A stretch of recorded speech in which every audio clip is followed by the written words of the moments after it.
Kakenhuni leka juga United SC Kolkata kalayo ban khuri ke jingjob hakasngi sedang juga Limpung Invitation Knockout Football Tournament arjar puar arpulai kebala penyat dengan New Nongstoin Sports Social and Cultural Club. Kejingla juga United SC Kolkata ban khuri ke jingjob kadai hadian bakalala ban thep hadu laikul lanot persya kakenhuni leka jongka kli mauli hakajingi khun ke baningkong kebala long ne kasngi kalai pui terik urisau Hamadan New Nongstoin. Haba phai sekete kejingla leka kebala long hapdeng giti ki artli kenhun kala long sisa ke itanan Henry nakaliang juga United SC Kolkata kalala ban leka Khamha hakaba kelayo menthap iki artli ki kol hak kelas tem mereka kol ke balai hak lamit wala ke kenuni laka jo khle mauli kelasa nyon hendrai kamshim red musim bad yakon tenge habaro ki khandai pu minute hendrai kimshim layo la satya ban pen phai watang sikol ru bad kila hab bandu no banile akai hak ning lempung kenile akai ban buat kan long hanyu trik unai wing kata hapne ke MLP FT na Shillong persya ke Golden Lion FC na Rembai.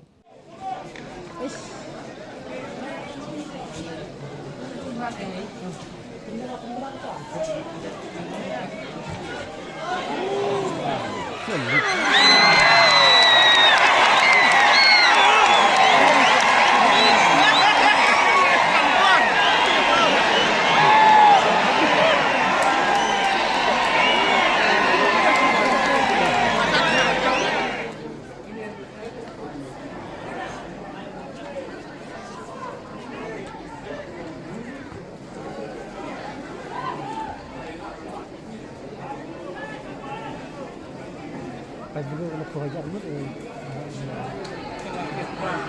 Fajar.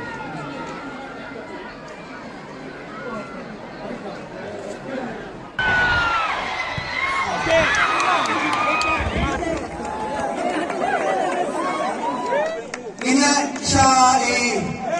We worked the whole year. We started last year got the Premier League, and we worked the whole year to get these boys on this level.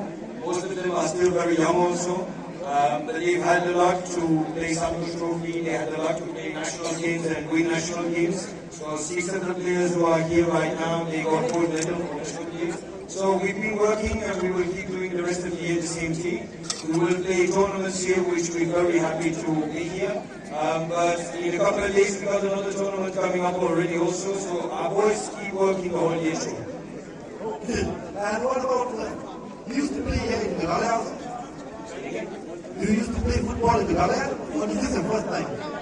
No, it's our first, or at least for me as a coach, it's the first time. I think most players also. But our assistant coach has already played City Popular Gold Cup, he's played Club Series Rand. So for me it's the first time because I'm only here 1 year. So for me it's very happy to be here, and I want to thank everyone, big supporters, crowd. So thank you everyone for being here.